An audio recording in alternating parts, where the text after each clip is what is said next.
جهزنا غالي 8 فدان ونص مزروعين قمح كلهم.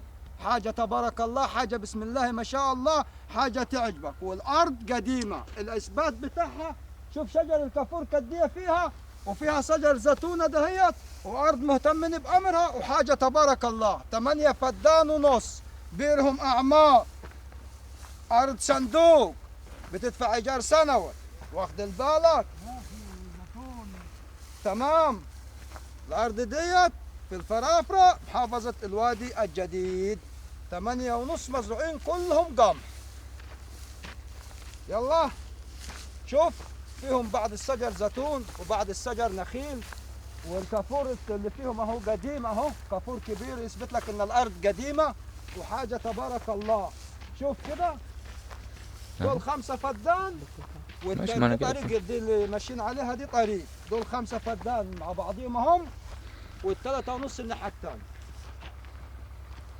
معاي انت؟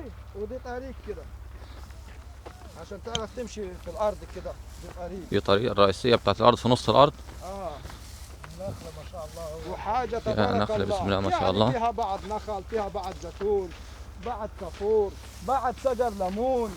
أول الأرض ديت الطريق اللي هناك ده عند النخلة اللي هناك دي ماشي، ونهاية الأرض عند السسبانة اللي هناك ديت من ناحية الغرب، ولحد الجبل، ظهرك مع الجبل في ناحية الايه؟ ناحية البحر. وهسألك كمان سؤال، هتقول لي طيب ما فيهاش أي حاجة حجازي؟ لا، هي كلها قمح، ولكن هثبت لك بحاجة. كانت فيها بنسيب بس. لو عاوز تزرعها حجازي مزروعة لسه محشوش. بص كانت فيها حجازي. معاي بس انت لو نفسك تزرعها برضه جزء منها حجازي. ال8 فدان ونص كلهم كانوا حجازي اصلا، بس بدلتهم قمح. بس بدلناهم قمح. بس لان كان في البرسيم، لان كان قدم، ارض قديمه يا غالي، كان بقاله 6 سنين فيه. تمام زي الفل، كان قدم يعني وقته انتهى، خد ال7 سنين بتاعه وانتهى. فقلنا نريحها منه بس شوي، موسم قمح يعني. صبع السكه طالعه الله وكيل، وعلى المروه زيتون بسم الله ما شاء الله. الأرض حتى ما فيهاش رش، ما فيهاش ملوحة. لا ملوحة كده. بسم الله ما شاء الله، ربنا يبارك.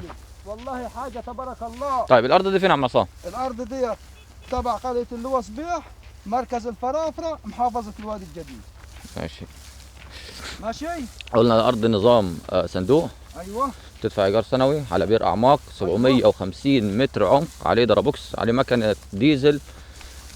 بتاكل الصفيحة تقريبا من 3.5 ل4 ساعات تقريبا، صفيحة الجاز.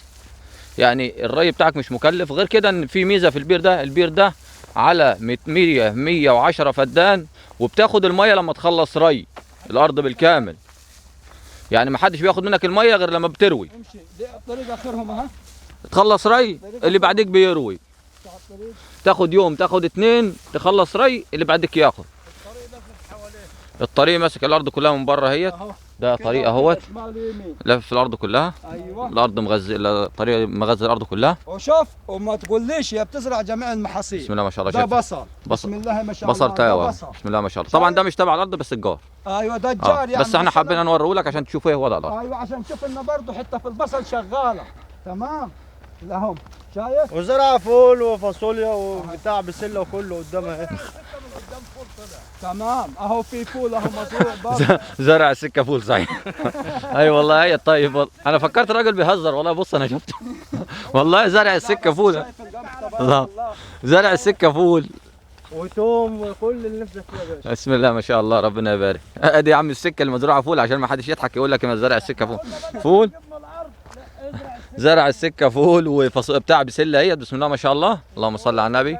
وتوم وجرجير، اللهم صل على النبي. بسم الله. 5 والتربيعه اللي من فوق 3.5. اللهم صل على النبي. بسم الله ما شاء الله. زريب. فيهم زريبه مبنيه نصها مش كامله، عايزه تكمل شويه. فيهم زريبه مبنيه. طيب السعر كام يا عم عصام؟ وملف التقنين لها ملف مفتوح. مفتوح. لها ملف مفتوح. تمام. السعر كام يا عم عصام؟ السعر كام؟ والله هو يا استاذ احمد احنا حاولنا مع صاحبهم، هو عاوز 250 في الفدان. ده نهائي صح؟ اكيد. على بركه الله. 250. سعر الفدان في الارض ديت، الفدان في الارض ديت أيوة. 250 الف جنيه. الفدان الواحد. سعر الفدان دول 8.5 فدان في قريه أيوة. اللي هو صبيح الفرافره الوادي الجديد. ايوه ونشوفكم دائما على خير.